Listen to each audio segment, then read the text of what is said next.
Saudações, pessoal, sejam todos muito bem-vindos. Meu nome é Samuel, sou funcionário do Banco do Brasil há mais de 9 anos e um dos fundadores aqui do canal do Prepara Banco.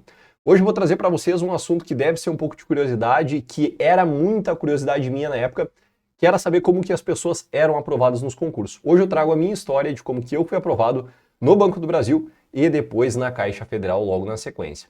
Bom, olha só, o primeiro disclaimer que eu tenho que fazer é que em 2013 a prova que eu fui aprovado no Banco do Brasil foi a primeira que eu tive o desprazer de acabar sendo cobaia de um concurso que teve muito menos número de convocados já. Foi o primeiro concurso do Banco do Brasil que eles apertaram as rédeas e nomearam pouquíssimas pessoas. Então, se vocês compararem a nota de corte do meu concurso de 2013, por exemplo, com o da Caixa agora, de 2024, elas são extremamente semelhantes. Por que eu estou falando isso? Porque já teve um outro vídeo que as pessoas falaram, professor, mas nós temos que considerar que na tua época era mais fácil de passar. E pro meu caso, naquela época, infelizmente, não foi, tá? As notas de cortes foram extremamente semelhantes, justamente porque o número de vagas foi menor. Acabou sendo menos pessoas convocadas, porque naquele momento o Banco do Brasil começou um processo de retração no número de funcionários. Saiu uma pessoa, ao invés de repor aquela pessoa na cadeira, eles tiravam a cadeira. E aí, por consequência, foram pouquíssimas pessoas nomeadas. Eu, na minha época, eu passei com 85%, fiquei em 29º, coisa muito semelhante que tem acontecido com polos aí de 7, 8 mil inscritos hoje. Então, bom, a primeira pergunta que geralmente é questionada para aprovados é: a dedicação foi integral? Ela tinha que ser dividida? O meu tempo ele teve que ser dividido com algumas outras atividades? Pessoal, na época eu estava fazendo faculdade, eu tinha 19 anos, e a minha mãe ela me deu a opção, em conversa nossa, de eu sair do emprego que eu tinha numa importadora de pedras acrílicas para me dedicar de modo exclusivo para a prova do Banco do Brasil, ou seja lá qual fosse o concurso. Na verdade, eu comecei com foco em tribunais e INSS, mas isso eu vou falar depois. Então, ela me bancou naquele momento para que eu pudesse estudar ao longo do dia, mas eu também fazia cerca de 8, 9 cadeiras, então eu não tinha todos os turnos livres. As noites sempre eram ocupadas e alguns turnos pela manhã também. Então eu estudava na média 4 horas e meia, 5 horas líquida. O que é hora líquida? É aquele tempo de cronômetro de fato. Enquanto tu está estudando, tu deixa ele rodando, parou de estudar, tu para o cronômetro. Não são horas brutas, são horas líquidas.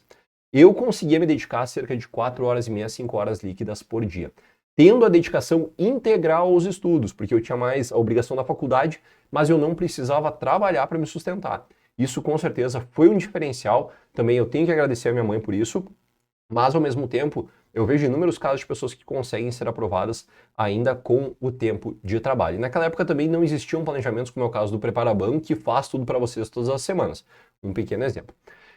Outro ponto, vida social. Vida social minha, como que era na época? Eu tinha muito tempo de lazer? Eu não tinha? Cara, olha só. Eu sempre tive uma premissa de que no momento que eu estivesse estudando para concurso público, toda a resposta para convites de convívio social era não e depois eu analisava. Porque a minha prioridade naquele momento e também da pessoa que estava me bancando, que era a senhora minha mãe, era a aprovação. Eu não tinha outro objetivo. Então, se eu não tivesse me dedicando, no mínimo, como um trabalho regular para que eu buscasse aprovação, eu não estaria respeitando a minha pessoa, o meu eu do futuro, e tampouco ela que estava ali pagando as minhas contas para que eu pudesse me sustentar, que eu pudesse ter o tempo, né, necessário para estudar. Então, a minha vida social ela era muito escassa naquela época. Os meus amigos mesmo próximos sempre dizem que eu só comecei a sair com eles ali depois dos 21, 22 anos. Porque até ali eu só estudava, eu me dedicava ao extremo, eu não tinha muita vida social, mas isso por uma opção minha.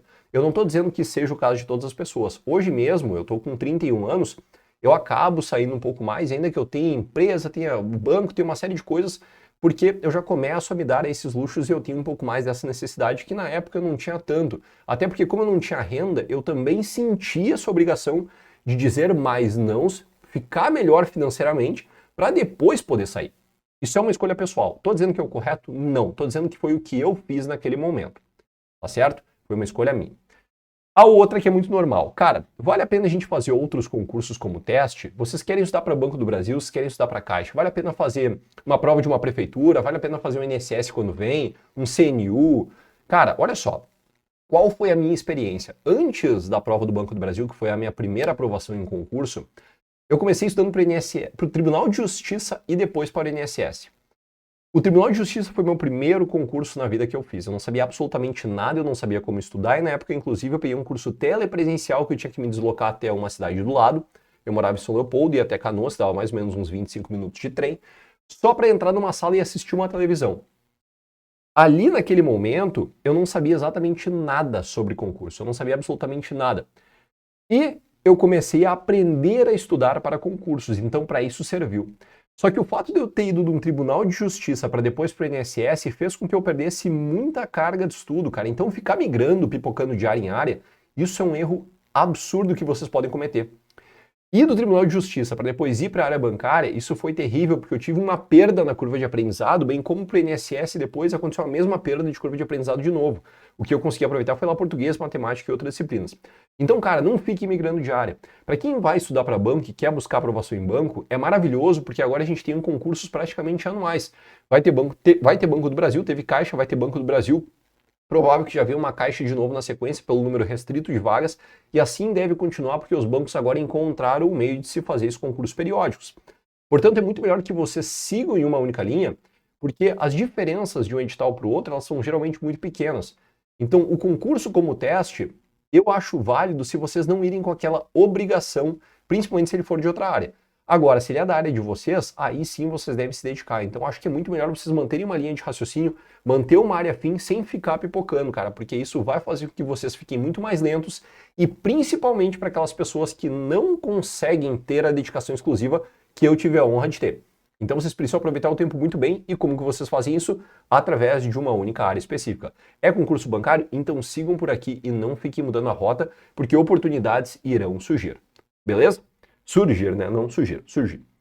Outra, em relação ao estudo sem edital, cara, como que a gente consegue se manter motivado? Muita gente me perguntou porque eu comecei a estudar para o Banco do Brasil sem edital. Olha só como é que foi. Eu comecei a estudar para o Tribunal de Justiça e para o INSS. Esse processo levou mais ou menos uns 8 meses. Passou as duas provas, eu já estava 8 meses estudando para concurso, tinha recém aprendido a estudar para concurso e eu ainda não sabia direito o que eu queria. Quando eu descobri que poderia sair o concurso do Banco do Brasil, eu comecei a olhar melhor a possibilidade de convocações, número de vagas naquele momento, se era possível de ser aprovado sim ou não. E aí eu olhei e eu disse, cara, talvez seja uma oportunidade bacana. Comecei a olhar melhor o salário, ver que tinha participação de lucros, vale alimentação, muito bom. Eu disse, cara, eu vou por aqui. E tinha-se apenas uma especulação que teria o concurso. Sem titubear, naquele momento eu comecei a estudar para o Banco do Brasil e eu não ficava me questionando se o edital sairia sim ou não, porque eu queria que ele demorasse um tempo para que eu tivesse 100% pronto quando saísse o edital. Então, cara, começar a estudar com o edital para mim não era uma motivação, pelo contrário, era sentir a água batendo só, vocês sabem aonde, para que eu tivesse o gás para estudar. Só que isso não era bom, porque talvez seria mais uma oportunidade perdida. Então, eu sempre preferi estudar sem edital na praça, porque tinha muito menos pressão naquele momento, eu conseguia de fato absorver a matéria, eu conseguia dormir descansado sem pensar na data da prova, como que seria a prova naquele dia, onde que seria o local de prova, se eu chegaria a tempo, sim ou não. Então, cara, estudar sem edital é um prêmio, galera. É a melhor coisa do mundo, porque no momento que ele sai e que vocês já conseguem ver que tem uma certa regularidade de editais, principalmente de bancos agora, que vocês sabem que vai sair em algum momento, é a melhor coisa do mundo. Vocês conseguem estudar e aprender a matéria de fato. E aí, quando chega no momento lá de pós-edital, que eventualmente muda um e outro tópico dentro das disciplinas, vocês só fazem os devidos ajustes junto com o curso de vocês. Então isso é fantástico. Ou seja, estudar assim edital é a melhor opção sempre. Não é ficar estudando com edital na praça. Isso só vai fazer com que vocês comecem atrás da concorrência, tá bem? E galera, olha só, horas líquidas de estudo. O pessoal sempre pergunta também quanto tempo que eu estudava. Eu falei para vocês, mais ou menos 4 horas e meia, 5 horas por dia. Isso é uma regra para ser aprovado? Não, isso é uma média. Eu estudava esse tempo por 2 motivos. Primeiro, porque eu gastava muito tempo planejando, eu tinha que ficar muito tempo planejando naquela época, lá em 2013 e 2014, que começaram os cursos online e ninguém prestava um planejamento adequado, ninguém entregava uma meta semanal toda semana para que eu só executasse, como a gente faz hoje no Prepara, por exemplo. Então, cara, eu tinha que gastar muito tempo planejando, ou seja, era normal no meu dia eu perder de 25 a 30 minutos líquidos todos os dias organizando as disciplinas ou organizando as revisões que eu tinha que fazer. Olha quanto tempo que isso dá ao longo de 3, 4 meses. O que aconteceu? Eu estava estudando, sempre em pré-edital, ali cerca de 4 horas e meia, 5 horas líquida por dia, eu não aguentava muito mais que isso naquela época, porque eu não estava tão acostumado ainda, apesar de fazer mais ou menos um ano que eu estudava. E quando saiu o edital do Banco do Brasil, eu estava mais ou menos um ano estudando. Só que para o banco especificamente, eu estava estudando há 2 meses antes de sair o edital. Quando saiu o edital, eu tive mais ou menos 2 meses e pouco, 3 meses até a prova. Ou seja, focado no Banco do Brasil, foram 5 meses, mas antes disso eu tive 1 ano de estudo. Então, somado tudo, deu quase 1 ano e meio de estudos para que eu fosse aprovado no Banco do Brasil. Só que foi somente 5 meses focado no banco. Todas essas experiências, eu acho que elas valem na hora de vocês tentarem fazer um comparativo, sendo que eu não acho justo isso, porque o ganho de velocidade que vocês têm agora estudando, ele é muito mais rápido do que era em 2013. Eu tenho certeza disso, por causa dos planejamentos, tá bem? Então, se vocês começarem hoje a estudar, por exemplo, agora nós estamos mais ou menos em outubro, quase outubro, não, setembro, então em setembro. Aí vai ser um edital em dezembro, cara, vocês têm como chegar muito bem preparados na hora da prova, que talvez ocorra em fevereiro, março, entende? Então, cara, lembre-se do primeiro ponto. Horas líquidas dia, 4 horas e meia, 5 horas, é plenamente factível para quem não tem outras obrigações, além de uma faculdade, tem somente uma outra obrigação. Para quem tem o dia inteiro livre e não tem nem faculdade para se preocupar, consegue usar 6 horas e meia líquida tranquilamente por dia.